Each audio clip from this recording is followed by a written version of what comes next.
אותו תרגיל כמו שעשינו עם הגומייה קודם. אם אנחנו רוצים אבל להוסיף יותר משקל, לעבוד עם משקל יותר כבד.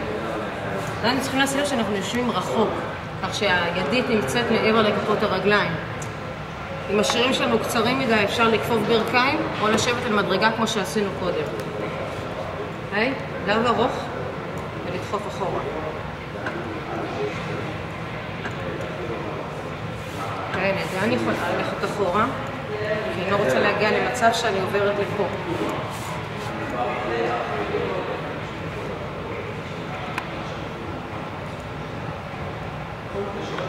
אוקיי?